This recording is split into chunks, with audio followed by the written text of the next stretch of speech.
Entré en la casa de mi hija y escuché a Lidia decir con voz clara y fuerte: «Espero que ella haya sufrido un accidente y no venga».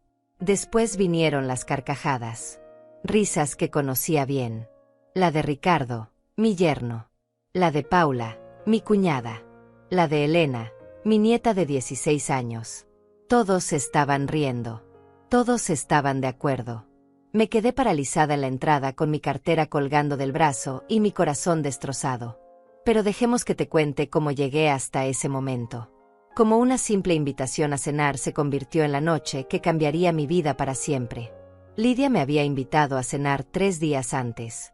Mi propia hija me había llamado con esa voz dulce que usaba cuando quería algo de mí. «Mamá, hace tanto que no vienes a casa, ven el viernes, vamos a preparar algo especial». Yo acepté sin dudar. Claro que acepté. Era mi hija. Era mi familia. Y después de tantos años sola, cualquier invitación de ella me hacía sentir que todavía importaba, que todavía tenía un lugar en sus vidas. Me arreglé con cuidado esa tarde. Me puse el vestido beige que Lidia me había regalado en mi cumpleaños, el que decía que me quedaba elegante. Me maquillé suave, me peiné el cabello con esmero. Quería verme bien. Quería que se sintiera orgullosa de mí. Salí de casa más temprano de lo planeado porque el tráfico en la ciudad siempre es impredecible y no quería llegar tarde. No quería darles motivos para pensar que era una desconsiderada. Llegué a su casa 40 minutos antes de la hora acordada. Vi varios autos estacionados frente a la entrada. El de Ricardo, mi yerno. El de mi cuñada Paula. El de mi otra hija menor. Pensé que tal vez habían llegado temprano para ayudar con los preparativos. Me sentí feliz. Una reunión familiar. Hacía meses que no estábamos todos juntos. Toqué el timbre, pero nadie respondió.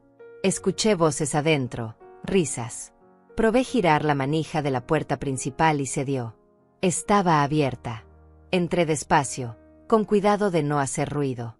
No quería asustar a nadie. Iba a anunciarme, a gritar que había llegado, pero algo me detuvo. Las voces venían del comedor. Eran fuertes, animadas. Reconocí la voz de Lidia de inmediato. Y entonces la escuché decir esas palabras que me partieron el alma en dos. Espero que ella haya sufrido un accidente y no venga. El silencio duró apenas un segundo. Después vinieron las carcajadas que ya les conté. Risas fuertes, burlonas, cómplices. Todos estaban riendo. Todos estaban de acuerdo. Las piernas me temblaban. Sentí que el piso se movía bajo mis pies. Quise salir corriendo. Quise desaparecer. Quise que la tierra me tragara en ese mismo instante. Pero no lo hice. Algo dentro de mí, algo que no sabía que existía, me obligó a quedarme. A respirar hondo. A secar las lágrimas que empezaban a formarse en mis ojos. No iba a darles la satisfacción de verme llorar. No iba a dejarles saber que había escuchado esas palabras crueles. No todavía. Guardé el dolor en lo más profundo de mi pecho, lo enterré bajo capas y capas de dignidad fingida, y caminé hacia el comedor como si nada hubiera pasado. Entré con una sonrisa. Hola familia, llegué un poco antes, espero que no les moleste. El silencio que siguió fue espeso, incómodo. Vi cómo los rostros se transformaban en fracciones de segundo. Lidia palideció. Ricardo tosió y miró hacia otro lado. Paula dejó caer el tenedor que tenía en la mano. Elena bajó la vista hacia su teléfono con las mejillas rojas. Nadie esperaba verme ahí. Nadie esperaba que hubiera llegado tan temprano.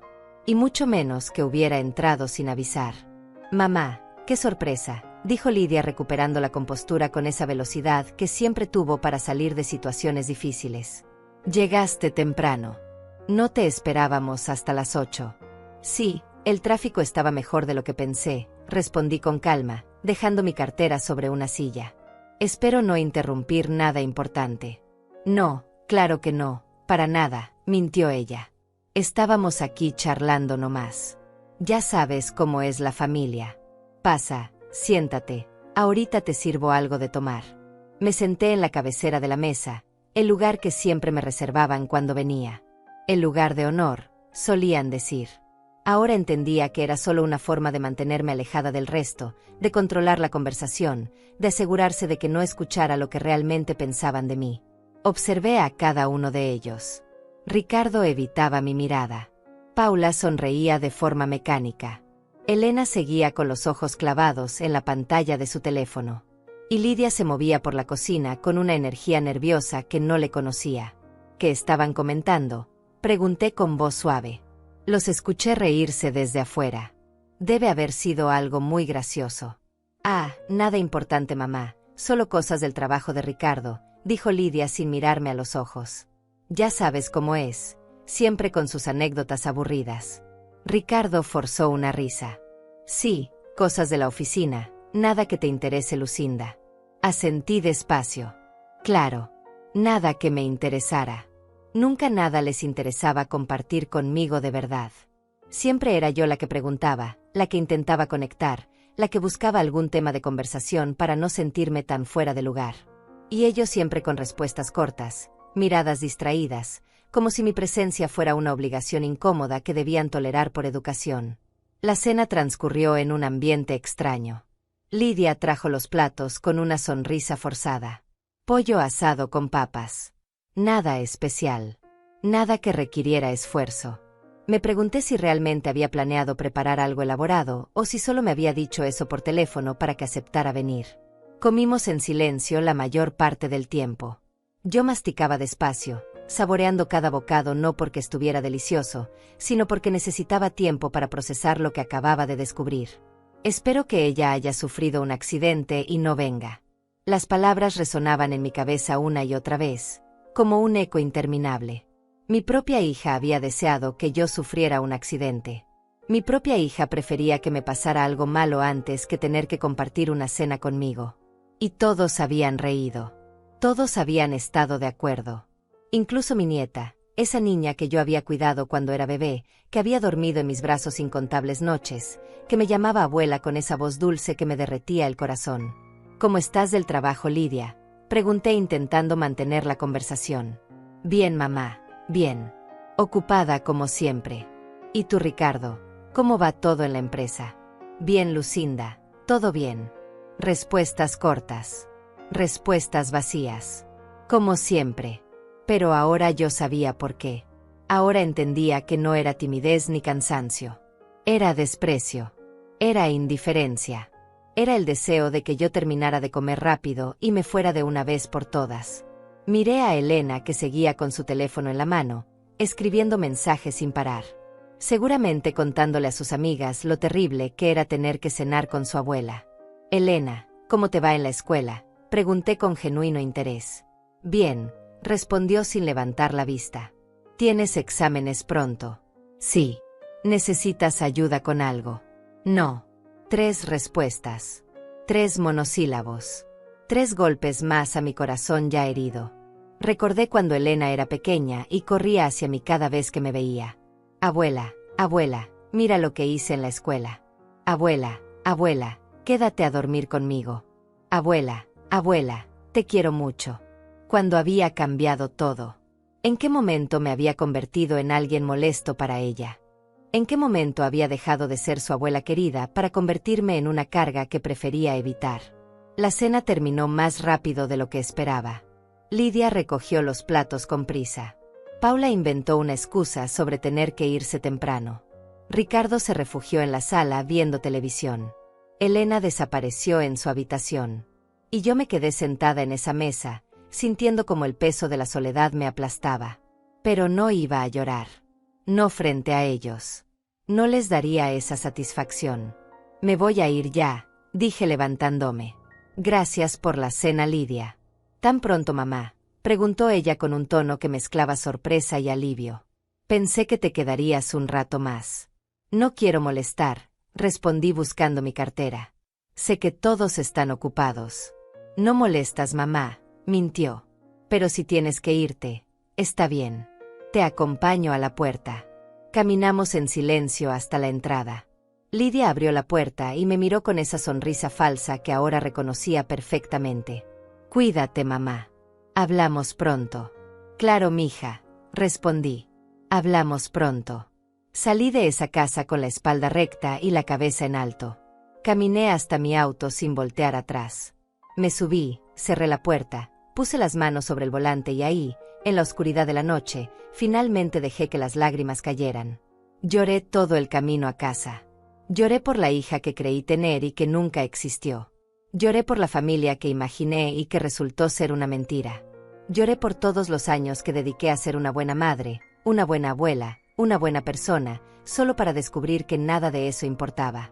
Pero mientras lloraba, algo más empezaba a crecer dentro de mí. Algo oscuro y poderoso que nunca antes había sentido.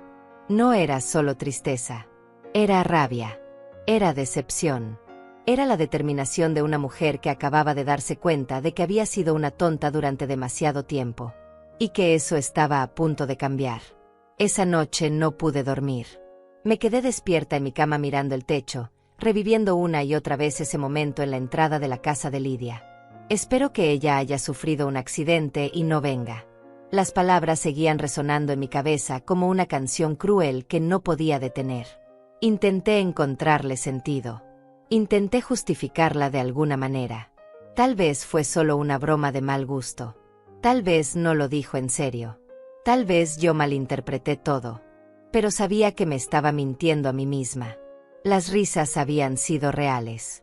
El alivio en sus rostros cuando inventé la excusa para irme temprano había sido real. Todo era real. Y yo había sido demasiado ciega para verlo antes. O tal vez no ciega. Tal vez simplemente no había querido ver. Porque aceptar que tu propia hija no te quiere, que tu propia familia te ve como una carga, es demasiado doloroso. Es más fácil ignorar las señales, justificar los desaires, convencerte de que todo está bien.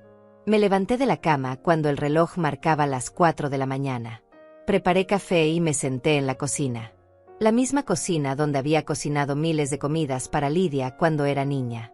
La misma cocina donde la había enseñado a hacer galletas, donde habíamos reído juntas, donde ella me había dicho mamá te quiero con esos ojos brillantes de niña feliz. Cuando se había roto todo. ¿En qué momento exacto mi hija había dejado de quererme? Comencé a recordar. A buscar en mi memoria los momentos que me habían traído hasta aquí. Y mientras el café se enfriaba en mi taza, las imágenes del pasado empezaron a aparecer con claridad dolorosa. Yo había sido feliz una vez. Muy feliz. Estuve casada con Jorge durante 23 años. Él era un hombre bueno, trabajador, cariñoso. Nos conocimos cuando yo tenía apenas 20 años. Él trabajaba en una fábrica y yo era secretaria en una oficina pequeña. Nos enamoramos rápido. Nos casamos al año de conocernos. Lidia nació 2 años después. Nuestra hija. Nuestra pequeña princesa. Jorge la adoraba. Le compraba juguetes que no podíamos pagar. Le cantaba canciones antes de dormir. La llevaba al parque todos los domingos. Éramos una familia normal, feliz, sin grandes lujos pero con mucho amor. Yo trabajaba medio tiempo para poder estar con Lidia las tardes. Jorge hacía turnos extra para que no nos faltara nada. Vivíamos en un departamento pequeño pero acogedor. Teníamos lo necesario. Teníamos lo importante. Nos teníamos los unos a los otros. Pero la vida tiene formas crueles de cambiar todo en un instante. Jorge murió cuando Lidia tenía 12 años. Un accidente en la fábrica. Una máquina que falló. Una muerte rápida, me dijeron, como si eso hiciera que doliera menos. Me quedé sola con una niña de 12 años y una cuenta de banco casi vacía. El seguro de la fábrica me pagó $50,000. No era mucho, pero era algo. Era lo único que tenía entre nosotras y la calle. Lloré durante meses. Lidia también. Pero yo no podía darme el lujo de quedarme hundida en el dolor. Tenía una hija que alimentar, una hija que necesitaba seguir yendo a la escuela, una hija que merecía tener una vida digna aunque su padre ya no estuviera. Así que me sequé las lágrimas y empecé a trabajar. Conseguí un empleo de tiempo completo en una oficina de contabilidad. El sueldo no era malo, pero tampoco era suficiente. Así que conseguí un segundo trabajo limpiando casas los fines de semana. Trabajé como nunca antes había trabajado en mi vida. Me levantaba a las 5 de la mañana. Preparaba el desayuno para Lidia. Me iba a la oficina. Regresaba a casa a las 6 de la tarde. Ayudaba a Lidia con su tarea. Cocinaba la cena. Y los sábados y domingos me iba a limpiar casas de gente rica que me miraba como si fuera invisible. Pero no me importaba. Porque cada dólar que ganaba era un dólar más para el futuro de mi hija. Guardé el dinero del seguro de Jorge como si fuera oro. No lo toqué. Bueno, casi no lo toqué. Saqué un poco para pagar la universidad de Lidia cuando llegara el momento. Saqué un poco para comprarle una computadora que necesitaba para la escuela. Saqué un poco cuando se enfermó y necesitó medicinas costosas. Pero el resto lo dejé intacto. Quería que Lidia tuviera algo cuando fuera mayor. Quería que tuviera un colchón de seguridad. Quería que nunca pasara lo que yo estaba pasando. Lidia creció. Se convirtió en una adolescente difícil como todas las adolescentes. Peleábamos a veces. Ella me reclamaba que nunca estaba en casa. Yo le explicaba que trabajaba por ella. Ella decía que no le importaba el dinero, que lo que quería era tenerme cerca. Y yo me sentía culpable. Tan culpable. Pero ¿qué más podía hacer? No podía dejar de trabajar. No podía darme el lujo de estar en casa todo el día. Cuando Lidia cumplió 18 años, usé parte del dinero de Jorge para pagar su universidad. Estudió administración de empresas en una universidad privada. 4 años que me costaron casi $30,000 entre colegiatura, libros, transporte. Seguí trabajando en mis 2 empleos. Seguí levantándome antes del amanecer. Seguí limpiando casas los fines de semana. Todo para que ella no tuviera que preocuparse por dinero. Todo para que se graduara sin deudas. Y se graduó. Con honores. Recuerdo ese día como si fuera ayer. La vi subir al estrado con su toga y su birrete. La vi recibir su diploma. Lloré de orgullo. Lloré pensando en Jorge. Lloré pensando en todos esos años de sacrificio que finalmente habían valido la pena. Mi hija era una profesional. Mi hija iba a tener una vida mejor que la mía. Todo había valido la pena. Lidia consiguió trabajo rápido. Una empresa grande la contrató como asistente administrativa. El sueldo era bueno. Mejor que el mío. Me sentí feliz por ella. Tan feliz.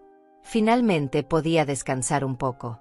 Finalmente podía dejar el trabajo de limpieza los fines de semana.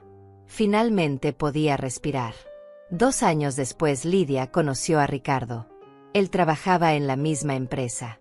Era supervisor de su departamento. Un hombre elegante, bien vestido, con buenos modales. Me lo presentó en una cena.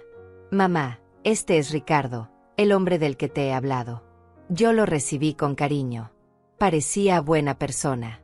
Parecía querer a mi hija. Y eso era lo único que me importaba. Se casaron al año siguiente. Una boda bonita en un salón de eventos. Lidia me pidió que la ayudara con los gastos. Yo le di $20,000. Casi todo lo que me quedaba del seguro de Jorge. Solo me quedaban $10,000 en la cuenta. Mi fondo de emergencia. Mi colchón de seguridad. Pero era la boda de mi hija. Era un día especial. ¿Cómo iba a negarle eso? La boda fue hermosa. Lidia lucía radiante con su vestido blanco. Ricardo la miraba con amor. O eso creí ver. Bailé con ella la canción tradicional de madre e hija. Lloré otra vez. Pero esta vez eran lágrimas felices. Mi niña se casaba. Mi niña empezaba su propia familia. Todo estaba saliendo bien. Se mudaron a una casa que compraron juntos. Una casa pequeña pero bonita en un vecindario tranquilo. Yo seguía viviendo en mi departamento. El mismo donde Lidia había crecido. El mismo donde Jorge y yo habíamos sido felices. No era gran cosa, pero era mío. Estaba pagado.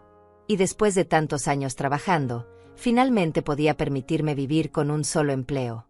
Elena nació 3 años después. Mi primera nieta. La primera vez que la tuve en brazos, sentí que mi corazón explotaba de amor. Era perfecta. Pequeña, rosada, con los ojos de Lidia y la nariz de Jorge. Ayudé a Lidia durante los primeros meses. Me quedaba en su casa cuidando a Elena mientras ella se recuperaba del parto. Me levantaba en las noches cuando la bebé lloraba. Le cambiaba los pañales. La mecía hasta que se dormía. Y amaba cada segundo de eso. Lidia me necesitaba entonces. Me llamaba todos los días. Mamá, ¿cómo hago esto? Mamá, ¿qué hago con aquello? Mamá, ¿puedes venir a ayudarme? Y yo iba. Siempre iba. Porque eso hacen las madres. Porque mi hija me necesitaba y yo estaba ahí para ella. Pero algo empezó a cambiar cuando Elena creció. Al principio fueron cosas pequeñas. Lidia dejó de llamarme tan seguido. Cuando yo llamaba, sus respuestas eran cortas. Estoy ocupada, mamá. Te llamo después, mamá.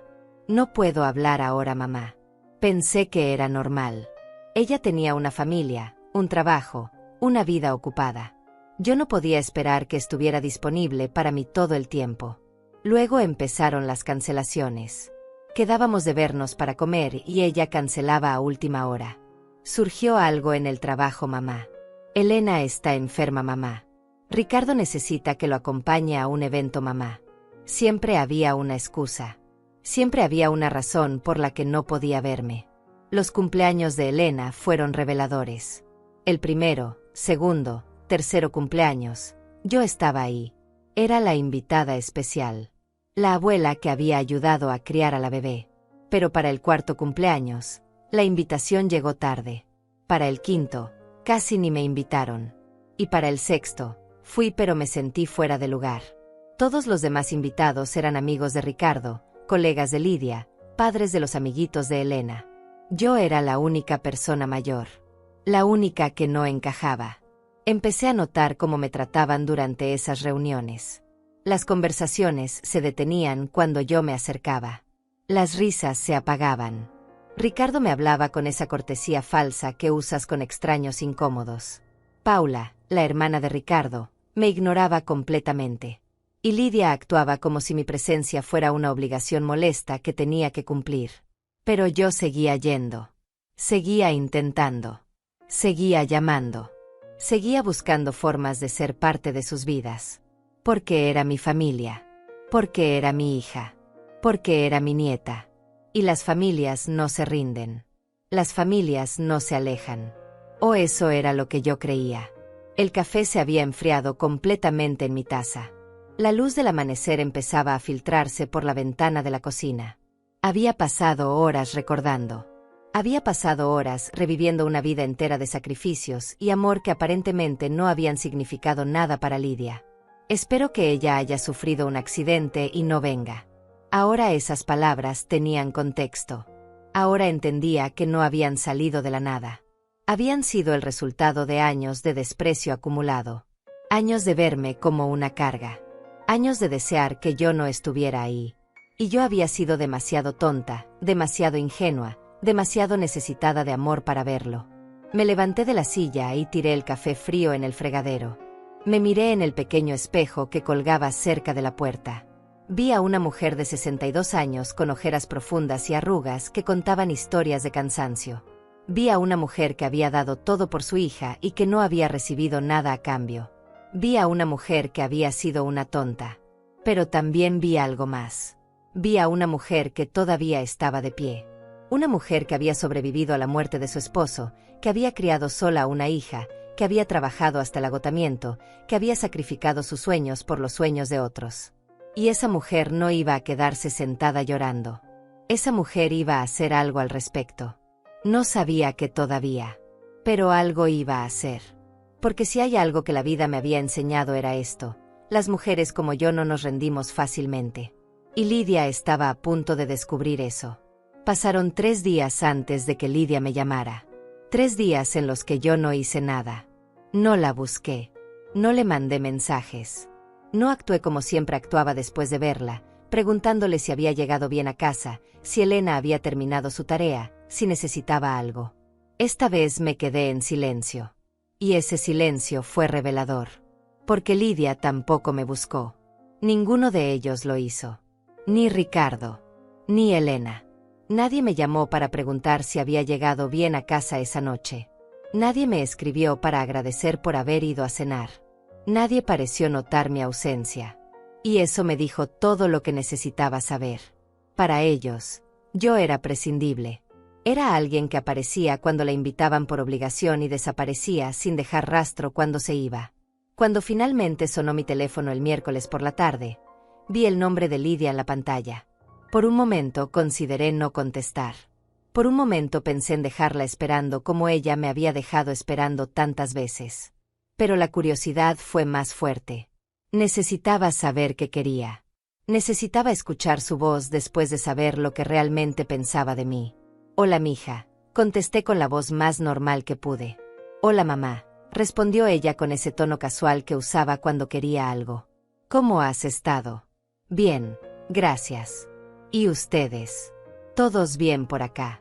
«Oye, mamá, te llamo porque el sábado es el cumpleaños de Elena. Va a cumplir 17 años.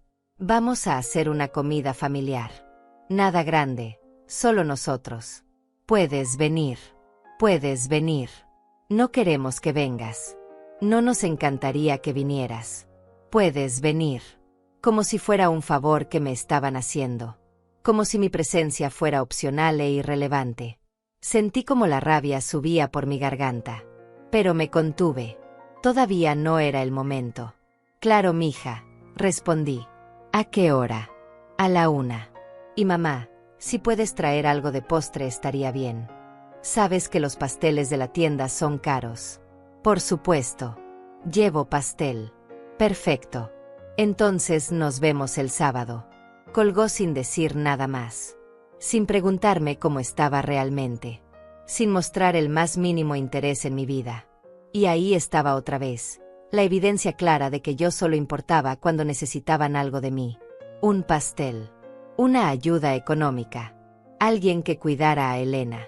Pero como persona, como madre, como ser humano con sentimientos y necesidades, yo no existía para ellos. Me senté en el sofá y empecé a pensar. Ese cumpleaños iba a ser diferente. Esa reunión familiar iba a marcar el comienzo de algo. Yo iba a observar. Iba a estar atenta. Iba a buscar más señales de lo que realmente pensaban de mí. Y cuando tuviera suficiente información, iba a actuar. Pero primero necesitaba entender algo. Necesitaba saber si lo que había escuchado esa noche había sido un comentario aislado o si era parte de algo más grande. Necesitaba saber si Lidia me odiaba por alguna razón específica o si simplemente me veía como un estorbo del que quería deshacerse. Y para eso, necesitaba volver a esa casa. Necesitaba observarlos cuando creyeran que yo no estaba prestando atención. El sábado llegó más rápido de lo que esperaba.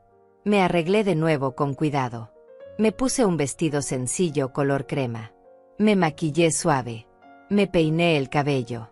Quería verme presentable, pero no demasiado arreglada. No quería que pensaran que me estaba esforzando demasiado por ellos. Compré un pastel de chocolate en la panadería del barrio. Costó $30. Dinero que hubiera preferido ahorrar, pero era el cumpleaños de mi nieta. Todavía amaba a Elena a pesar de todo. Llegué exactamente a la 1. Ni antes ni después. No quería darles la oportunidad de hablar de mí sin que yo estuviera presente. Toqué el timbre y esta vez Elena abrió la puerta. «Hola, abuela», dijo sin sonreír. «Pasa». «Feliz cumpleaños, mi amor», le dije intentando abrazarla. Ella se apartó levemente. «Gracias». Dejó su regalo en la mesa de la sala. Entré y vi que ya estaban todos ahí. Lidia en la cocina. Ricardo en el comedor preparando la mesa. Paula sentada en el sofá viendo su teléfono. Y un hombre que no conocía, sentado junto a Paula. Alto, de unos 50 años, vestido con ropa cara. Lidia salió de la cocina y me vio. «Hola, mamá. ¿Trajiste el pastel?» «Sí, aquí está», dije entregándole la caja. Ella la tomó sin mirarme a los ojos. «Gracias. Ve y siéntate. Ya casi está todo listo». Me senté en el sillón individual, el mismo lugar donde me había sentado la última vez. El lugar apartado. El lugar desde donde podía ver todo, pero no participar realmente. Observé a Paula y al hombre desconocido que reían por algo en su teléfono. Observé a Ricardo que acomodaba los platos con precisión. Observé a Elena que se había ido a su habitación sin dirigirme otra palabra. «¿Quién es él?», le pregunté a Lidia señalando al hombre en el sofá. «Ah, es Leonardo, el socio de Ricardo en un proyecto nuevo que tienen. Lo invitamos porque no tiene familia aquí en la ciudad». Asentí. Así que habían invitado a un extraño al cumpleaños de Elena, pero a mí me hacían sentir como una intrusa. Interesante. La comida transcurrió con la misma tensión incómoda de la última vez. Todos hablaban entre ellos menos conmigo. Leonardo contaba historias de sus viajes. Paula se reía escandalosamente. Ricardo asentía y agregaba comentarios. Lidia servía la comida con esa sonrisa falsa pegada en la cara. Y yo comía en silencio, observando, escuchando, grabando cada detalle en mi memoria. Entonces sucedió algo que lo cambió todo. Elena bajó de su habitación y se sentó a la mesa con cara de aburrimiento. «Mamá, ¿puedo irme con mis amigas después de comer?», preguntó sin mirar a nadie en particular. Lidia la miró con desaprobación. «Es tu cumpleaños, Elena. Se supone que debes estar aquí con la familia». «Pero es aburrido», respondió Elena con ese tono adolescente que todas las madres conocen. «Además no entiendo por qué invitaste a ella si nunca hacemos nada divertido cuando viene». El silencio que siguió fue ensordecedor. Elena había dicho ella. No abuela. No Lucinda. Ella. Como si yo fuera un objeto. Como si mi presencia fuera tan insignificante que ni siquiera merecía un nombre. Lidia no la corrigió. Ricardo no dijo nada. Paula sonrió levemente y miró hacia otro lado. Y Leonardo, el extraño que no conocía a nadie, fue el único que pareció incómodo con el comentario. Sentí como algo dentro de mí se rompía definitivamente. No fue dramático. No fue un colapso emocional. Fue simplemente la última pieza de un rompecabezas que finalmente encajaba en su lugar. Mi familia no me quería. Mi familia me despreciaba. Y lo habían estado haciendo durante tanto tiempo que hasta Elena, que había crecido con mi amor y mis cuidados, ahora me trataba como basura. Terminé de comer en silencio. Canté el feliz cumpleaños cuando trajeron el pastel que yo había comprado. Vi a Elena soplar las velas y pedir un deseo. Me pregunté si ese deseo incluía que yo desapareciera de sus vidas para siempre. Comí mi pedazo de pastel mecánicamente, sin saborearlo. Y cuando finalmente pude irme, lo hice sin despedirme de nadie. Nadie notó mi partida. En el auto, manejando de regreso a casa, tomé una decisión. Ya no iba a seguir siendo la tonta que rogaba por amor. Ya no iba a seguir siendo la madre desesperada que se aferraba a una familia que no la quería. Iba a descubrir qué era lo que realmente estaba pasando. ¿Por qué Lidia me odiaba tanto? ¿Qué había hecho yo para merecer este trato? Y cuando tuviera las respuestas, iba a actuar en consecuencia. Porque una cosa era clara, algo más estaba pasando aquí. Nadie pasa de ser una hija amorosa a desear que su madre sufra un accidente sin una razón. Tenía que haber algo más. Y yo iba a descubrir qué era. Esa noche no pude dormir otra vez. Me quedé despierta en la oscuridad de mi habitación, mirando las sombras que se movían en el techo, pensando en todo lo que había visto y escuchado. Pero esta vez no estaba solo triste. Esta vez estaba enojada. Y esa rabia era diferente a cualquier cosa que hubiera sentido antes. Era fría, calculada, determinada. Empecé a repasar mi vida con Lidia desde el principio, buscando el momento exacto en que todo había cambiado, buscando la razón detrás de su desprecio. Porque tenía que haber una razón. La gente no te odia sin motivo, especialmente no tu propia hija. Recordé los años después de la muerte de Jorge, cómo yo trabajaba sin parar, cómo llegaba tarde a casa. Como a veces Lidia tenía que calentar su propia cena porque yo seguía limpiando casas hasta las 9 de la noche. Tal vez me culpaba por eso. Tal vez pensaba que yo la había abandonado emocionalmente. Tal vez guardaba rencor por todos esos años en que yo no estuve presente como ella necesitaba. Pero yo había hecho todo eso por ella. Cada hora extra que trabajé fue para darle una vida mejor. Para que pudiera ir a la universidad. Para que no tuviera que preocuparse por dinero. Para que tuviera oportunidades que yo nunca tuve. ¿Cómo podía culparme por eso? ¿Cómo podía odiarme por sacrificarme por ella? Luego pensé en su boda. Los $20,000 que le di. Casi todo lo que me quedaba del seguro de Jorge. Dinero que yo había guardado durante años con tanto cuidado. Lidia nunca me lo agradeció realmente. Nunca me dijo: mamá, no puedo creer lo que estás haciendo por mí. Nunca pareció entender la magnitud de ese sacrificio. Simplemente tomó el dinero como si se lo debiera. Como si fuera su derecho. Y después de la boda, las visitas se volvieron menos frecuentes. Las llamadas más cortas. Las excusas más elaboradas. Fue como si una vez que obtuvo lo que necesitaba de mí, ya no había razón para mantener la fachada de hija cariñosa. Me levanté de la cama a las 3 de la mañana. Fui a la cocina y saqué una libreta vieja que guardaba en un cajón. Empecé a escribir. Fechas. Eventos. Conversaciones que recordaba. Quería tener un registro claro de todo. Quería ver el patrón completo escrito frente a mí. Anoté la primera vez que Lidia canceló una cita conmigo después de casarse. Fue 2 meses después de la boda. Habíamos quedado de almorzar juntas y ella llamó una hora antes diciendo que Ricardo la había invitado a conocer a unos clientes importantes. Lo siento, mamá. Otra vez será. No hubo otra vez durante 3 meses. Anoté la primera vez que me sentí incómoda en su casa. Fue cuando Elena tenía 2 años. Yo había ido a visitarla sin avisar porque pasaba cerca. Toqué la puerta y Lidia abrió con cara de sorpresa que rápidamente se transformó en molestia apenas disimulada. Mamá, hubieras avisado. Estamos ocupados. Solo pasé a saludar rápido y me fui sintiéndome como una intrusa.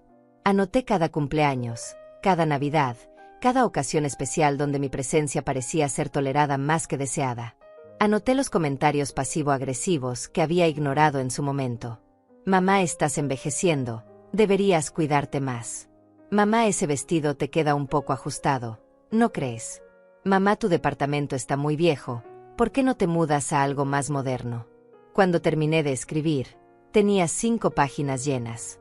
5 páginas de evidencia que mostraban un patrón claro.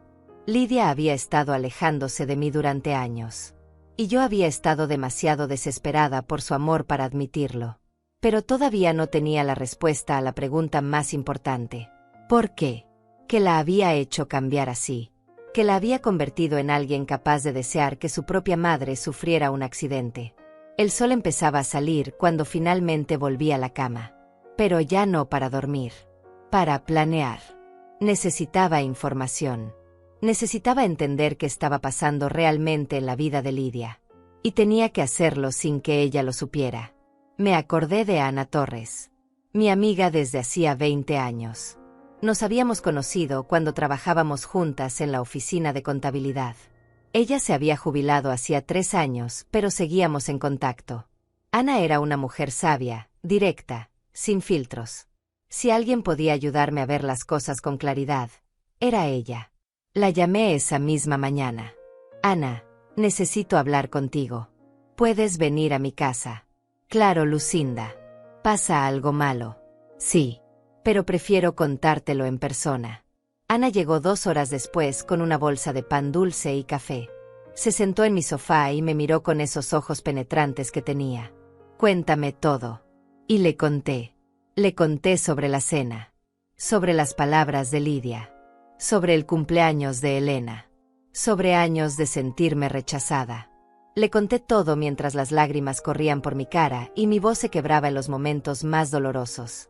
Ana escuchó en silencio. Cuando terminé, suspiró profundo. Lucinda, voy a decirte algo que tal vez no quieres oír. Pero necesitas escucharlo. Dime, tu hija no te merece. Has sacrificado tu vida entera por ella y te trata como basura. Pero hay algo más aquí. Nadie cambia así porque sí. Tiene que haber un motivo.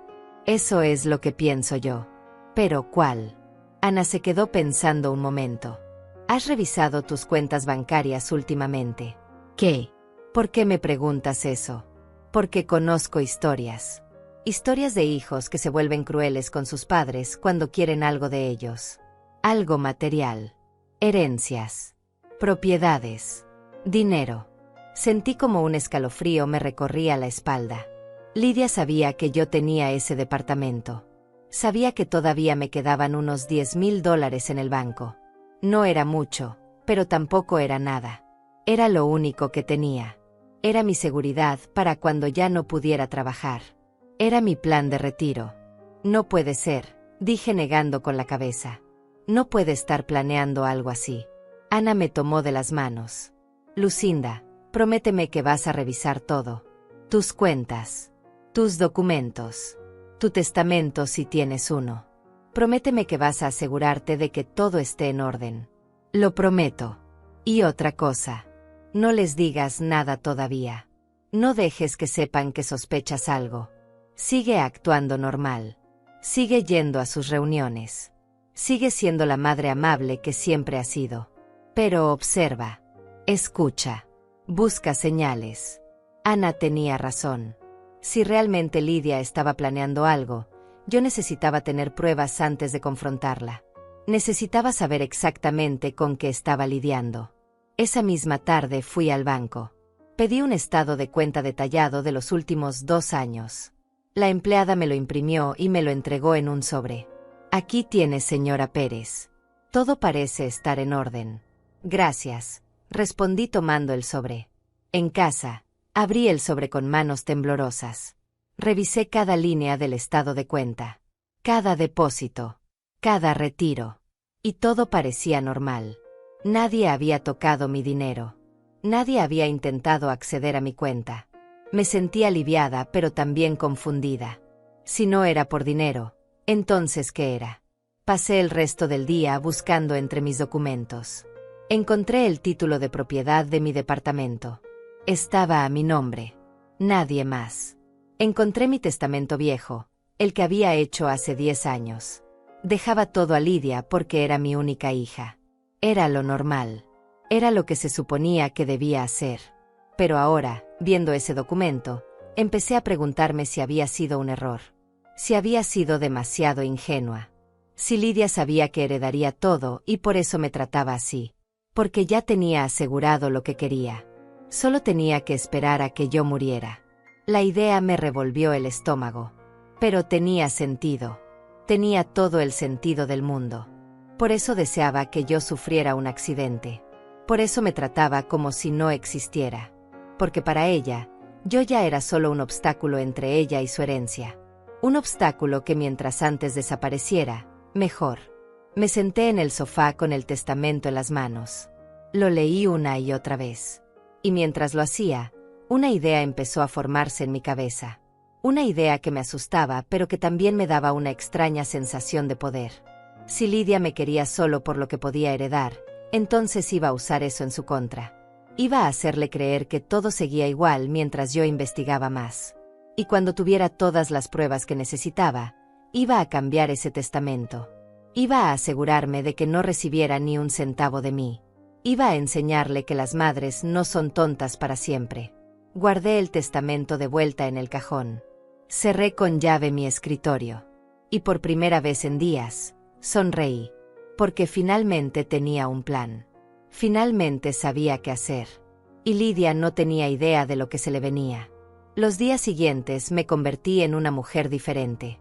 Por fuera seguía siendo la misma Lucinda de siempre. Amable, callada, complaciente.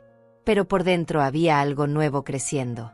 Una determinación fría que nunca antes había sentido. Ya no era solo una madre herida. Era una detective buscando la verdad. Y estaba dispuesta a encontrarla sin importar lo que costara.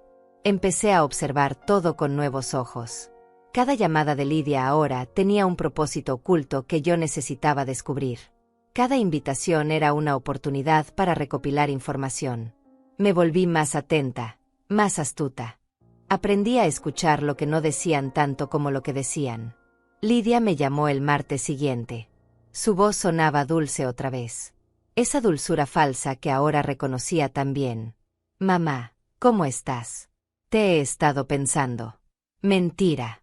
No me había pensado. Solo quería algo. Estoy bien, mija. ¿Qué se te ofrece? Hubo una pausa. Luego suspiró. Bueno, la verdad es que Ricardo y yo estamos pensando en remodelar la cocina. Es un proyecto grande y los contratistas están pidiendo un adelanto considerable. Pensé que tal vez tú podrías prestarnos algo. Te lo pagaríamos en cuotas, por supuesto. Ahí estaba. La verdadera razón de su llamada. Dinero. Siempre era dinero. ¿Cuánto necesitan? Pregunté manteniéndome calmada. Bueno, el adelanto es de $15,000. Pero no tienes que darlos todos. Con 10,000 estaría bien. Sé que tienes algo ahorrado. Mi corazón latía fuerte, pero mi voz salió firme. Déjame revisar mis cuentas y te digo. Cuando necesitan el dinero. En 2 semanas sería perfecto. Está bien. Te confirmo en unos días. Colgué el teléfono sintiendo como la rabia me hervía por dentro. $10,000. Exactamente todo lo que me quedaba en el banco. No era coincidencia. Lidia sabía perfectamente cuánto tenía. Había hecho sus cálculos. Y ahora venía por ello con una excusa perfecta. Una remodelación de cocina. Algo que no podía verificar. Algo que podía ser verdad o no. Llamé a Ana inmediatamente. Acaba de pedirme $10,000. Exactamente lo que tengo ahorrado. ¿Lo ves? Te lo dije. Hay algo más pasando aquí. ¿Qué vas a hacer? Voy a darle largas. Decirle que necesito tiempo. Mientras tanto, voy a investigar si realmente están remodelando algo o si es solo una mentira. Bien. Y otra cosa, Lucinda.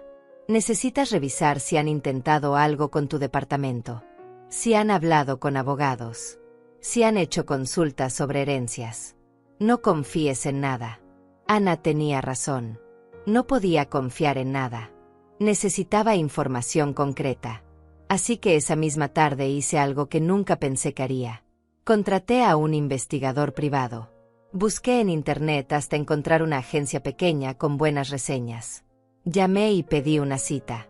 Al día siguiente estaba sentada en una oficina modesta frente a un hombre de unos 50 años llamado Santiago Bravo. Señora Pérez, ¿en qué puedo ayudarla?, preguntó con voz profesional. Le conté una versión resumida de mi situación. Le hablé de Lidia, de sus palabras crueles, de la petición de dinero, de mis sospechas. Él escuchó tomando notas. Entiendo. Quiere que investigue las finanzas de su hija y su yerno. Que averigüe si realmente van a remodelar su cocina. Y que verifique si han hecho consultas legales sobre su propiedad o herencia. Exacto. ¿Cuánto cobra por eso? Mis honorarios son $800 la semana. Probablemente necesite 2 semanas para darle información sólida. $1,600. Era mucho dinero. Pero necesitaba saberlo. Necesitaba tener pruebas. Está bien. ¿Cuándo puede empezar? Hoy mismo. Le di toda la información que tenía. La dirección de Lidia. El nombre completo de Ricardo. Los lugares donde trabajaban. Todo lo que podía ayudarlo. Santiago me aseguró que sería discreto. Que nadie se enteraría de la investigación. Y yo confié en él porque no tenía otra opción. Mientras Santiago investigaba, yo seguí con mi vida normal. Lidia me llamó 2 veces más preguntando por el dinero. Cada vez le di una excusa diferente. Que estaba esperando que me pagaran en el trabajo.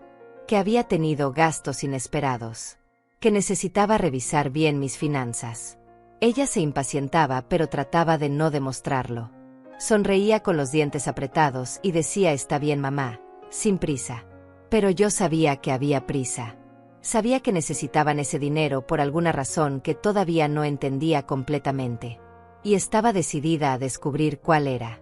10 días después, Santiago me llamó. «Tengo información para usted. Puede venir a mi oficina mañana». Esa noche no dormí. Me la pasé dando vueltas en la cama preguntándome qué habría descubierto. ¿Qué tan profunda era la traición de Lidia? ¿Qué tan grave era la situación? A la mañana siguiente llegué a la oficina de Santiago a las 9 en punto. Él me recibió con una carpeta gruesa en las manos. Me senté y él abrió la carpeta frente a mí. Señora Pérez, tengo información importante. Parte de ella confirmará sus sospechas. Parte la sorprenderá. Dígame todo. Santiago sacó varios documentos. Fotografías. Estados de cuenta. Registros públicos. Primero, sobre la remodelación de la cocina. No hay ningún contratista contratado. No hay permisos solicitados. No hay compras de materiales. La historia de la remodelación es falsa. Sentí como algo se rompía dentro de mí. Aunque lo sospechaba, escucharlo confirmado era diferente. Lidia me había mentido descaradamente. Me había inventado una historia completa solo para sacarme dinero. Segundo, prosiguió Santiago. Ricardo y Lidia tienen deudas significativas. Deben $35,000 en tarjetas de crédito. Están atrasados en el pago de su casa por 3 meses. Hay avisos de embargo. Están en una situación financiera muy difícil. Por eso necesitaban mi dinero. No para remodelar nada. Para salvar su casa. Para pagar sus deudas. Para mantener el estilo de vida que no podían costear. Tercero, y esto es lo más preocupante, visitaron a un abogado hace 2 meses. Un abogado especializado en herencias y tutelas. ¿Qué significa eso? Pregunté sintiendo como el miedo me apretaba el pecho. Santiago me miró con seriedad. Significa que estaban averiguando sobre los procedimientos para declarar a alguien incompetente mentalmente, para obtener tutela legal sobre esa persona, y para manejar sus bienes. El mundo se detuvo. Las palabras de Santiago resonaban en mis oídos, pero mi cerebro se negaba a procesarlas completamente. Lidia había ido a un abogado para averiguar cómo declararme loca, cómo quitarme el control de mi vida, cómo apoderarse de mi departamento y mi dinero mientras yo todavía estaba viva. ¿Estás seguro de eso?, susurré. Completamente seguro. Tengo los registros de la consulta. Hablaron específicamente sobre una mujer mayor, sobre signos de demencia, sobre cómo iniciar el proceso legal. El abogado les dio información, pero también les advirtió que necesitarían pruebas médicas, evaluaciones psiquiátricas. No es un proceso simple. Dios mío. Me quedé sentada en esa silla sintiendo como todo mi mundo se desmoronaba. Mi hija no solo me despreciaba. Mi hija estaba planeando activamente destruir mi vida. Estaba planeando encerrarme, declararme incapaz, robarme todo lo que tenía. Y probablemente meterme en algún asilo donde pudiera olvidarse de mí para siempre. Hay más, dijo Santiago sacando otra foto. Era una foto de Ricardo con una mujer que no reconocí. Estaban en un restaurante. Demasiado cerca. Demasiado íntimos. Ricardo tiene una amante. Se llama Alma Martínez. Trabaja en su misma empresa. Llevan viéndose al menos 6 meses. ¿Lidia lo sabe?, pregunté. No puedo confirmarlo con certeza, pero hay indicios de que sí. Encontré mensajes entre Lidia y su cuñada Paula donde mencionan problemas matrimoniales, donde hablan de aguantar un poco más hasta que resuelvan lo del dinero. Todo empezaba a tener sentido. Lidia estaba en un matrimonio que se caía a pedazos. Tenía deudas enormes. Estaba a punto de perder su casa. Y su solución no era trabajar más duro o pedir ayuda de manera honesta. Su solución era robarme. Era destruirme. Era declararme loca para poder quedarse con lo poco que yo tenía. El odio que sentí en ese momento fue más fuerte que cualquier cosa que hubiera experimentado en mi vida. No era solo traición. Era crueldad pura. Era maldad calculada. Era el tipo de cosa que hace un extraño, no tu propia hija. ¿Qué debo hacer?, le pregunté a Santiago con voz temblorosa. Primero, no les dé ni un centavo. Segundo, cambie su testamento inmediatamente. Tercero, vaya con un médico y pida evaluaciones completas que demuestren que está perfectamente sana mentalmente. Necesita protegerse legalmente antes de que ellos hagan su movimiento. Puedo usar esta información en contra de ellos. Puede. Todo lo que le he dado es legal y verificable. Si decide confrontarlos o tomar acciones legales, tiene pruebas sólidas. Salí de esa oficina con la carpeta bajo el brazo y una determinación de acero en mi corazón. Lidia había cruzado una línea que no tenía retorno. Había demostrado que no era solo una hija ingrata. Era una persona peligrosa. Una persona capaz de destruir a su propia madre por dinero. Pero había subestimado a la mujer que la había criado. Había olvidado que yo había sobrevivido a perder al amor de mi vida. Que había trabajado hasta el agotamiento para darle todo. Que había enfrentado la vida con valentía cuando todos me daban por vencida. Y ahora iba a recordarle quién era realmente Lucinda Pérez. No era una vieja tonta que podían manipular. Era una mujer fuerte que estaba a punto de contraatacar. Y cuando lo hiciera, Lidia se iba a arrepentir de cada palabra cruel que había dicho. De cada plan malvado que había tramado. De cada momento en que pensó que podía destruirme sin consecuencias. La guerra acababa de comenzar. Y yo no pensaba perderla. Esa misma tarde hice 3 cosas. Primero, fui al banco y abrí una cuenta nueva en una entidad diferente. Transferí mis $10,000 ahí. Dejé solo 500 en la cuenta vieja. Si Lidia intentaba algo, encontraría casi nada. Segundo, pedí cita con un abogado especializado en testamentos. Y tercero, programé evaluaciones médicas completas, incluyendo una evaluación psiquiátrica. Iba a tener pruebas irrefutables de que estaba perfectamente cuerda. El abogado me atendió 2 días después. Se llamaba Pablo Torres. Era un hombre serio de unos 60 años, con experiencia en casos familiares complicados. Le conté toda mi situación. Le mostré los documentos que Santiago me había dado. Él los revisó con atención. Señora Pérez, está haciendo lo correcto al protegerse. Su hija y su yerno están en una situación desesperada, y las personas desesperadas hacen cosas terribles. Necesitamos asegurarnos de que usted esté protegida legalmente en todos los frentes. ¿Qué me recomienda? Primero, vamos a hacer un testamento nuevo. Uno donde su hija no sea la única beneficiaria. Puede dejar su patrimonio a instituciones de caridad, a otras personas, como usted prefiera. Segundo, vamos a hacer un poder notarial duradero donde usted designe a alguien de confianza para que tome decisiones por usted solo si realmente llega a necesitarlo. Así nadie puede declararse tutor sin su consentimiento previo. Tengo una amiga, Ana Torres. Confío en ella completamente. Perfecto. Ella puede ser su apoderada. También le recomiendo que haga un documento de voluntades anticipadas donde especifique qué tipo de cuidado médico quiere o no quiere. Todo esto hace mucho más difícil que alguien tome control de su vida sin su permiso. Pasamos las siguientes 2 horas redactando documentos. En el Nuevo Testamento dejé mi departamento a Ana con la instrucción de que lo vendiera y donara el dinero a un refugio para mujeres víctimas de violencia doméstica. Mi dinero en el banco lo dividí entre 3 organizaciones benéficas. A Lidia no le dejé nada. Absolutamente nada. Firmar ese documento fue liberador y doloroso al mismo tiempo. Era la confirmación final de que mi hija no merecía nada de mí. Pero también era la forma de proteger mi legado de sus manos sucias. Las evaluaciones médicas tomaron 1 semana. Me hicieron análisis de sangre, pruebas cognitivas, evaluación psiquiátrica completa. El psiquiatra fue particularmente minucioso. Me hizo preguntas sobre mi memoria, mi estado de ánimo, mi capacidad para tomar decisiones. Le conté mi situación familiar sin entrar en detalles. Él escuchó con atención. Señora Pérez, usted está completamente sana mentalmente. Su memoria es excelente para su edad. Su capacidad de razonamiento es clara. No hay ningún signo de demencia, deterioro cognitivo o incapacidad para manejar sus propios asuntos.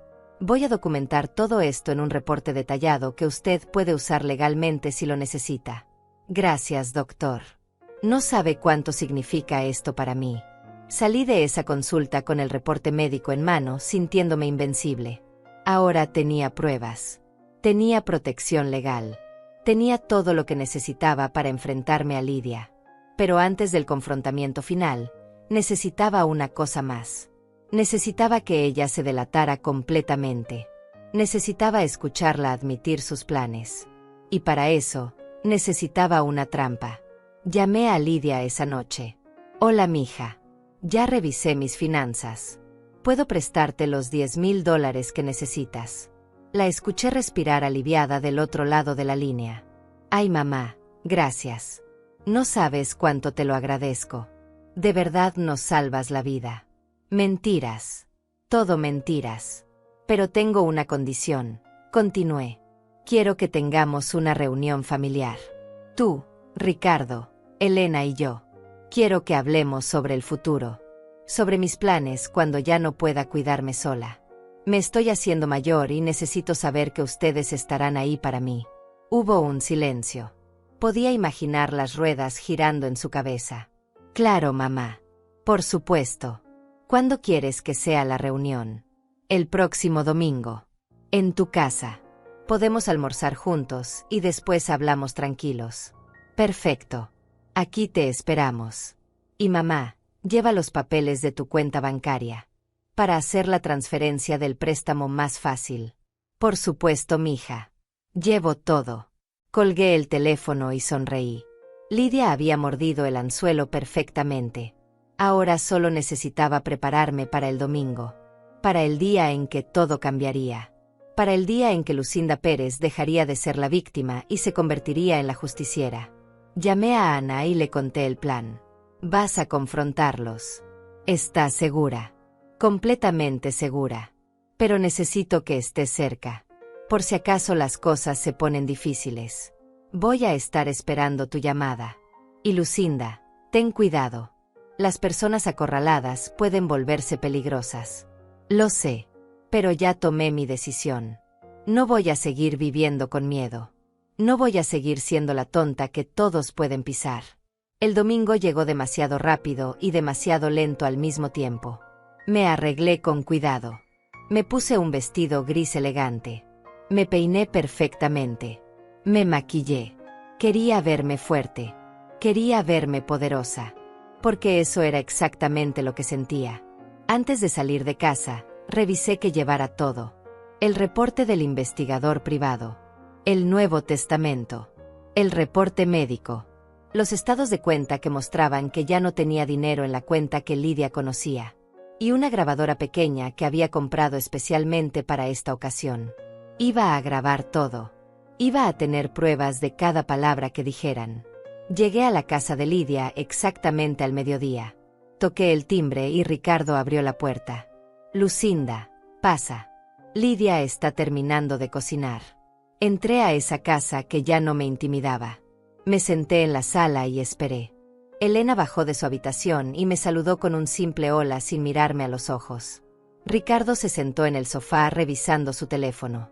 Y Lidia salió de la cocina con esa sonrisa falsa que también conocía. Hola mamá. Qué bueno que llegaste. Ya casi está todo listo. Almorzamos en un ambiente tenso. Yo comía despacio, saboreando lo que sabía sería mi última comida en esa casa. Observaba a cada uno de ellos. Ricardo nervioso. Lidia fingiendo normalidad. Elena aburrida como siempre. Y yo, calmada como nunca antes lo había estado. Cuando terminamos de comer, Lidia sirvió café. Se sentó frente a mí con una libreta en la mano. Bueno, mamá, dijiste que querías hablar sobre el futuro. Sobre tus planes. Asentí. Saqué mi cartera y con ella, disimuladamente, activé la grabadora que tenía escondida. Sí, mija. Quiero hablar sobre muchas cosas. Pero primero, quiero que tú me hables de algo. Quiero que me cuentes qué fue lo que consultaste con ese abogado hace 2 meses. El abogado especializado en tutelas. El silencio que siguió fue absoluto. Vi cómo el color desaparecía del rostro de Lidia. Vi cómo Ricardo se ponía rígido. Vi cómo Elena levantaba la vista del teléfono por primera vez en toda la tarde. Y supe que había ganado. El silencio en esa sala era tan denso que podía cortarse con un cuchillo. Lidia me miraba con los ojos muy abiertos. Su boca se abría y cerraba sin emitir sonido. Ricardo se había puesto pálido y apretaba su taza de café con tanta fuerza que sus nudillos estaban blancos. Incluso Elena había dejado su teléfono sobre la mesa. ¿De qué estás hablando, mamá?, logró decir Lidia finalmente. Su voz temblaba. Sabes perfectamente de qué estoy hablando. El abogado. El que consultaron sobre cómo declarar a alguien incompetente mentalmente. Sobre cómo obtener tutela. Sobre cómo apoderarse de los bienes de una persona mayor. Lidia intentó reír, pero le salió un sonido extraño y forzado. Mamá, eso es ridículo. ¿Quién te dijo esas tonterías? Nadie me dijo tonterías, Lidia. Contraté a un investigador privado. Tengo documentos. Tengo fechas. Tengo nombres. Sé exactamente qué hicieron y qué estaban planeando. Ricardo se levantó bruscamente de su silla. Esto es un malentendido, Lucinda. Nosotros solo estábamos averiguando opciones. Por tu bien. Porque nos preocupa tu salud. Por mi bien. Me reí amargamente. Claro, por mi bien. Por eso inventaron la historia de la remodelación de la cocina para sacarme los últimos $10,000 que me quedaban. Por eso deseaste que yo sufriera un accidente, Lidia. Todo por mi bien. Lidia se puso de pie también. Su rostro había pasado de pálido a rojo. Sus ojos brillaban con una mezcla de rabia y miedo. Estuviste investigándonos. ¿Cómo te atreves? Somos tu familia. Familia. La palabra me quemaba en la boca. Ustedes dejaron de ser mi familia el día que decidieron que yo era solo un obstáculo entre ustedes y mi dinero. El día que prefirieron verme muerta o encerrada en un asilo antes que seguir fingiendo que me querían. Eso no es cierto, gritó Lidia. Te estamos cuidando. Siempre lo hemos hecho. Cuidándome. Saqué el folder con los documentos del investigador y lo puse sobre la mesa. Lo abrí y empecé a sacar papeles uno por uno. Estos son sus estados de cuenta. $35,000 en deudas. 3 meses atrasados en el pago de la casa. Avisos de embargo. Necesitan dinero desesperadamente y pensaron que la forma más fácil de conseguirlo era declararme loca. Ricardo intentó tomar los documentos, pero yo los aparté. ¿Cómo conseguiste eso? Eso es privado. Es ilegal. Es completamente legal cuando se hace a través de investigadores autorizados. Y hay más. Saqué las fotos de Ricardo con Alma Martínez. Tu amante. Alma Martínez. 6 meses viéndola. Lidia lo sabe, ¿verdad, Ricardo? Sabe que su matrimonio es una mentira, pero decidió quedarse hasta que pudieran robarme. Elena se levantó de la mesa con lágrimas en los ojos. Abuela, ¿qué está pasando? Lo que está pasando, Elena, es que tus padres son unos mentirosos. Son unos ladrones que estaban dispuestos a destruir a su propia madre y abuela por dinero. Lidia caminó hacia mí con los puños apretados. Su máscara de hija amorosa había desaparecido completamente. Ahora solo quedaba rabia pura. Sabes que, mamá, tienes razón. Estoy harta de fingir. Estoy harta de pretender que me importas. Toda mi vida ha sido una carga. Siempre trabajando, nunca en casa cuando te necesitaba. Y ahora que eres vieja y finalmente tienes algo de dinero, te niegas a ayudar a tu propia hija. Sí, necesito ese dinero. Sí, estoy desesperada. Y sí, pensé en declararte incompetente porque es lo que mereces. Una vieja egoísta que nunca estuvo ahí para mí. Sus palabras deberían haberme dolido. Pero ya no sentía dolor. Solo una extraña sensación de alivio. Finalmente estaba escuchando la verdad. Finalmente Lidia estaba mostrando su verdadero rostro. Egoísta. Repetí la palabra lentamente. Trabajé 2 empleos durante años para que pudieras ir a la universidad. Te pagué una boda de $20,000. Te cuidé cuando estabas enferma. Cuidé a Elena cuando nació. Dejé mis sueños, mi vida, todo, por ti. Y soy egoísta. Sí. Porque ahora que te necesito, cuando finalmente yo necesito algo de ti, te niegas. Escondes tu dinero. Contratas investigadores. Nos tratas como criminales. Saqué otro documento de mi folder. Este es mi Nuevo Testamento. Lo redacté hace una semana. No les dejo nada. Ni mi departamento. Ni mi dinero. Nada. Todo va a instituciones de caridad. Porque no se lo merecen. Porque han demostrado que solo les importo por lo que puedan heredar. Lidia arrebató el documento de mis manos y lo leyó rápidamente. Su rostro se transformó en una máscara de horror. No puedes hacer esto. Soy tu hija. Tengo derecho. No tienes ningún derecho. Y tampoco tienes ninguna oportunidad de declararme incompetente. Este otro documento es mi evaluación psiquiátrica completa. Dice que estoy perfectamente sana. Que no hay ningún signo de demencia o deterioro cognitivo. Si intentan algo legal contra mí, esto los destruirá en la corte. Ricardo intentó acercarse con las manos levantadas en gesto de paz. Lucinda, calmemos las cosas. Podemos hablar esto como adultos. No es necesario llegar a extremos. Los extremos los crearon ustedes. Yo solo me estoy defendiendo. En ese momento, algo cambió en la expresión de Lidia. Su rabia se transformó en algo más calculador. Más peligroso. Sabes que, mamá, tienes razón. No te queremos. Nunca te quisimos.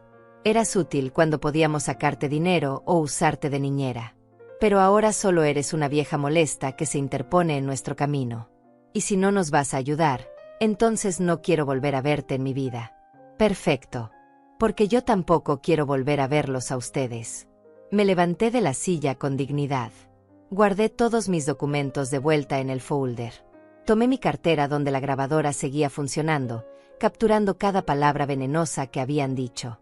Elena me miraba con lágrimas cayendo por sus mejillas. Por un momento sentí lástima por ella. Era solo una adolescente atrapada en el medio de esto. Pero luego recordé cómo me había tratado. Cómo me había llamado ella como si yo no tuviera nombre. Y la lástima desapareció. Adiós, Elena. Espero que cuando crezcas entiendas que la familia no se trata de sangre. Se trata de amor y respeto. Cosas que tus padres nunca te enseñaron. Me dirigí hacia la puerta. Lidia me siguió gritando. Vete entonces.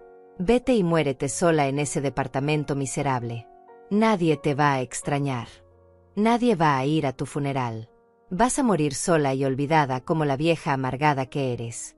Me detuve en la puerta y me volteé para mirarla una última vez. Prefiero morir sola que vivir rodeada de gente que me odia. Al menos tendré mi dignidad intacta. Algo que ustedes nunca tuvieron. Salí de esa casa y cerré la puerta detrás de mí. No miré atrás. No lloré. Caminé hacia mi auto con la cabeza en alto. Me subí, arranqué y manejé de regreso a mi departamento sintiendo algo que no había sentido en años. Libertad. Cuando llegué a casa, llamé a Ana. Ya terminó. Se acabó. Dije todo lo que tenía que decir. ¿Cómo te sientes? Pensé en la pregunta. ¿Cómo me sentía realmente? No estaba triste. No estaba destrozada. Estaba cansada. Pero también estaba en paz. Me siento libre, Ana. Por primera vez en años, me siento completamente libre. Esa noche dormí mejor que nunca. No hubo pesadillas. No hubo lágrimas. Solo un sueño profundo y tranquilo de una mujer que finalmente había dejado ir a las personas que la lastimaban. De una mujer que había elegido su propia dignidad sobre el amor falso de gente que no la merecía. Y cuando desperté a la mañana siguiente, supe que había tomado la decisión correcta. Porque por primera vez en mucho tiempo, la mujer que vi en el espejo no era una víctima. Era una sobreviviente. Era una luchadora. Era Lucinda Pérez. Y nadie iba a quitarle eso nunca más. Los días siguientes fueron extraños. Por primera vez en años, mi teléfono no sonaba con llamadas de Lidia. No había mensajes pidiéndome favores. No había invitaciones forzadas a reuniones familiares incómodas. Había silencio. Y ese silencio, en lugar de dolerme, me llenaba de paz. Pensé que eso sería todo. Que Lidia aceptaría la derrota y seguiríamos caminos separados. Pero me equivoqué. Porque 3 semanas después del confrontamiento, recibí una carta certificada. Era de un bufete de abogados. La abrí con manos temblorosas. Era una demanda. Lidia me estaba demandando por difamación y daño psicológico. Alegaba que yo había contratado ilegalmente a un investigador para espiar su vida privada. Que había esparcido mentiras sobre su matrimonio. Que la había acusado falsamente de intentar robarme. Pedía una compensación de $50,000 por daños. Me quedé mirando esa carta sintiendo una mezcla de incredulidad y rabia. Después de todo lo que había hecho, ahora me demandaba. Después de planear robarme, después de desearme muerta, después de todos los años de desprecio, tenía el descaro de llevarme a los tribunales. Llamé inmediatamente a Pablo Torres, mi abogado. Recibí una demanda de mi hija. Ya me la esperaba, señora Pérez. Es una táctica desesperada. Están intentando intimidarla para que desista de cambiar su testamento. O peor, están buscando drenar sus recursos en gastos legales. ¿Qué debo hacer? Vamos a contrademandar. Tenemos toda la evidencia de sus verdaderas intenciones. Las consultas con el abogado sobre tutelas. La historia falsa de la remodelación. Las deudas que justifican su motivación. Y sobre todo, tenemos la grabación del confrontamiento donde ella admite todo. La grabación era mi carta más fuerte. Cada palabra venenosa que Lidia había gritado ese día estaba capturada perfectamente. Su admisión de que nunca me quiso. Su confesión de que me veía como una carga. Su deseo explícito de que muriera sola. Todo estaba ahí, en su propia voz. Pablo preparó la contrademanda. Pero también hizo algo más. Presentó una denuncia formal contra Lidia y Ricardo por intento de fraude y conspiración para cometer abuso financiero contra un adulto mayor. Era un delito serio. Podían enfrentar cargos criminales. Cuando recibieron la contrademanda y la denuncia criminal, todo cambió. 2 días después, Pablo me llamó. El abogado de su hija quiere negociar. Están dispuestos a retirar la demanda si usted retira la denuncia criminal. No. Señora Pérez, entiende que si esto va a juicio, todo se hará público. Su historia saldrá en los periódicos. Será doloroso para todos. Que sea doloroso entonces. Que todo el mundo sepa qué tipo de personas son. No voy a protegerlas más. No voy a ser cómplice de su silencio. Pablo respiró profundo. ¿Está segura? Esto puede ser un proceso largo y agotador. Estoy completamente segura. Y así comenzó la batalla legal. El juicio se fijó para 3 meses después. Durante ese tiempo, pasaron cosas que nunca esperé. Primero, Elena apareció en mi puerta. Era un sábado por la tarde. Toqué el timbre y la vi a través de la mirilla. Por un momento consideré no abrir. Pero algo en su expresión me detuvo. Se veía diferente. Más pequeña. Más vulnerable. Abrí la puerta. Hola, Elena. Hola, abuela. ¿Puedo pasar? La dejé entrar. Nos sentamos en la sala en silencio incómodo. Ella miraba sus manos, retorciendo sus dedos nerviosamente. Vine a disculparme. No sabía nada de lo que mamá estaba planeando. Bueno, escuché cosas, pero no pensé que fuera real. Pensé que solo estaban preocupados por ti. Elena, tu madre dijo que esperaba que yo sufriera un accidente. Tú estabas ahí. Te reíste. Ella bajó la cabeza avergonzada. Lo sé. Y me siento horrible por eso. Pero en casa siempre hablaban así de ti. Siempre decían que eras dramática, que exagerabas las cosas, que eras difícil. Yo crecí escuchando eso. Pensé que era normal. Pero después de lo que pasó ese domingo, empecé a ver las cosas diferentes. Empecé a recordar cosas. Como cuando era pequeña y tú me cuidabas. Cómo me cantabas canciones. Cómo me hacías sentir segura. Y me di cuenta de que mamá me mintió sobre ti toda mi vida. Sus palabras me conmovieron. Pero no podía simplemente perdonar y olvidar. ¿Por qué vienes ahora, Elena?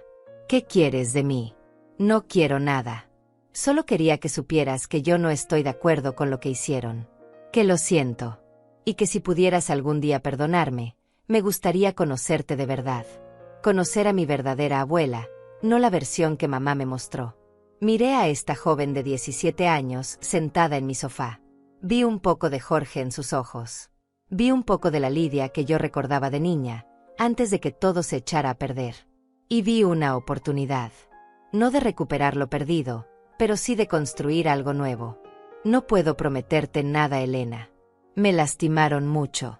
Tú también me lastimaste. Pero aprecio que hayas venido. Aprecio tu honestidad. Si realmente quieres conocerme, podemos intentarlo. Despacio. Con tiempo. Ella asintió con lágrimas en los ojos. Gracias, abuela. Es más de lo que merezco. Después de que Elena se fue, me quedé pensando. Tal vez no todo estaba perdido. Tal vez de las cenizas de esta familia destruida podía crecer algo pequeño pero real. No sabía si funcionaría. Pero estaba dispuesta a intentarlo. Segundo, recibí una llamada inesperada de Paula, la cuñada de Lidia. La hermana de Ricardo. Lucinda, soy Paula. Necesito hablar contigo. ¿Qué quieres, Paula? Quiero testificar a tu favor en el juicio. Quiero contar todo lo que sé. Me quedé sin palabras. Paula, que siempre me había ignorado, que había sido parte de esas reuniones donde se reían de mí, ahora quería ayudarme. ¿Por qué? Porque Ricardo es mi hermano, pero eso no significa que voy a protegerlo cuando hace cosas horribles. Yo sabía de la amante. Le dije que dejara a Lidia si ya no la quería. Pero él dijo que no podía porque necesitaban tu dinero primero. Dijo que en cuanto consiguieran declararte incompetente y vendieran tu departamento, se divorciarían y dividirían todo. Escuché conversaciones. Tengo mensajes. Y no puedo quedarme callada. Paula testificó. Trajo mensajes de texto donde Ricardo hablaba explícitamente del plan.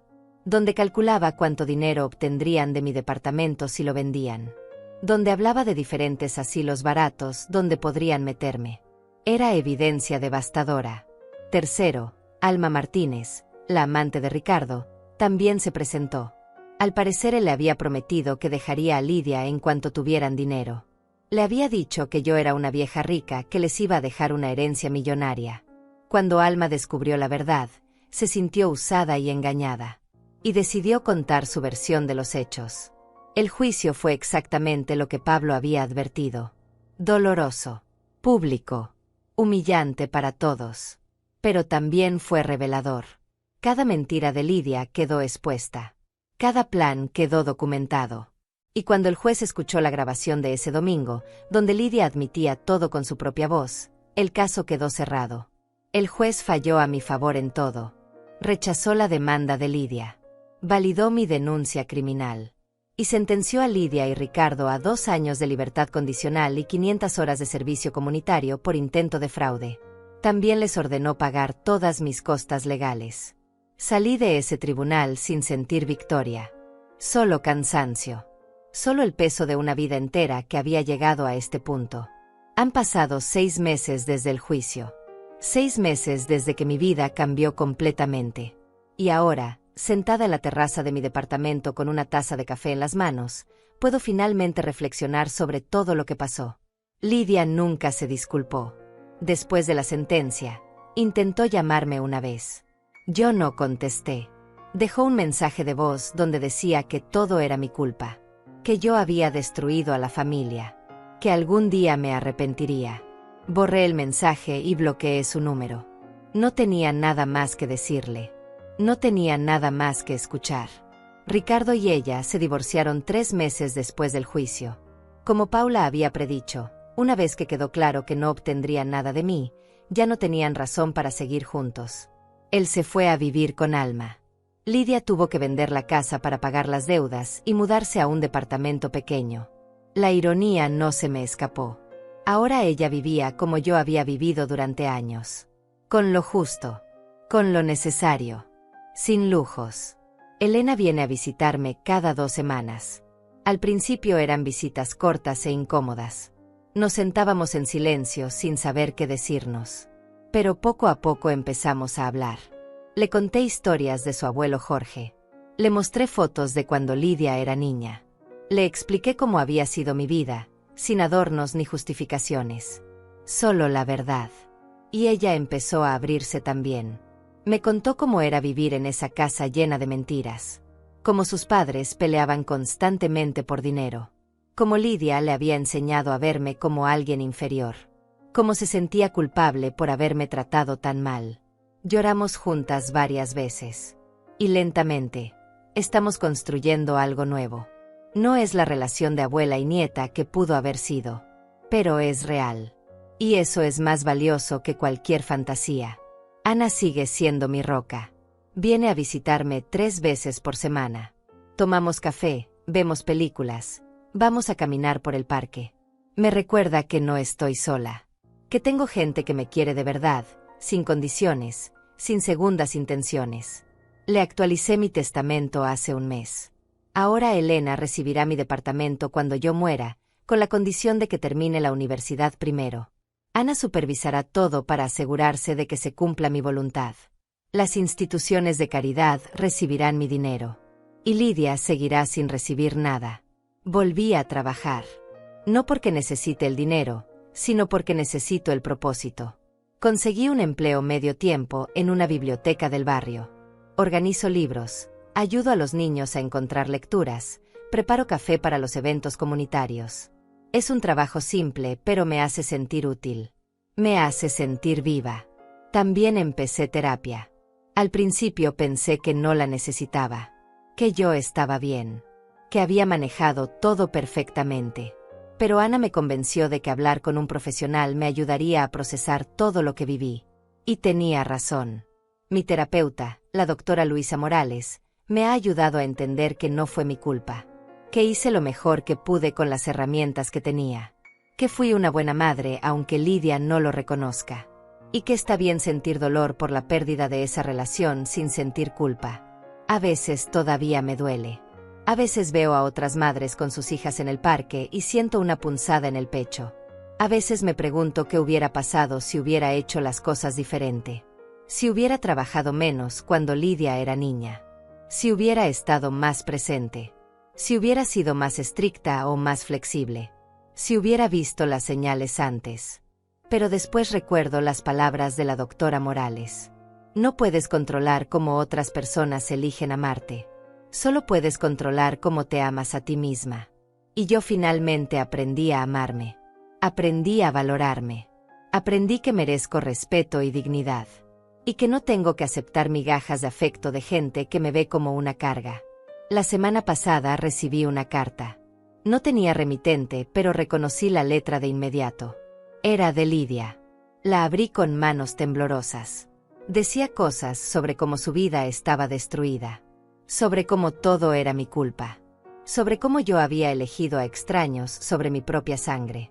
Sobre cómo algún día, cuando yo estuviera en mi lecho de muerte, me arrepentiría de haber sido tan cruel con ella. Leí la carta 2 veces. Después la rompí en pedazos pequeños y la tiré a la basura. No sentí rabia. No sentí tristeza. Solo una extraña indiferencia. Lidia seguía siendo la misma persona.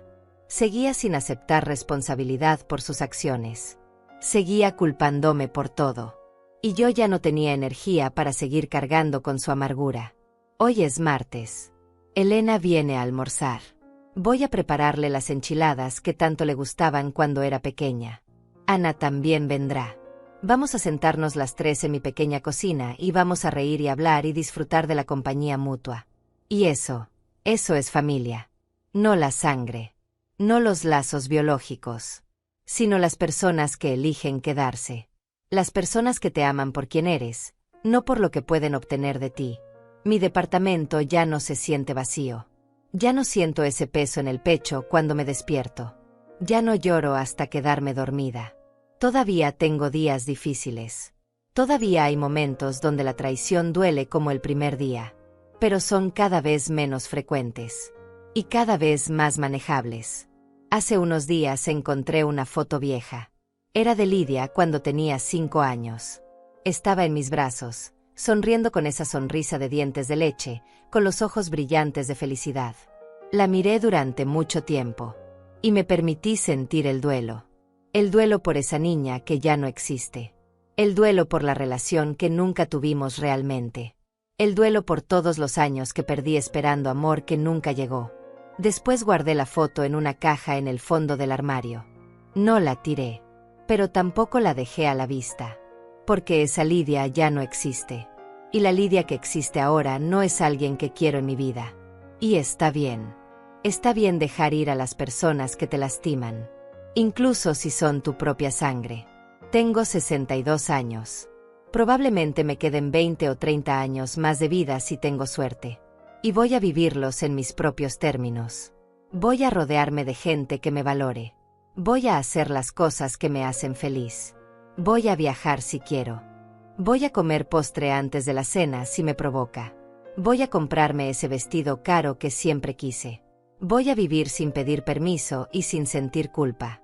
Porque al final, eso es lo que aprendí de todo esto.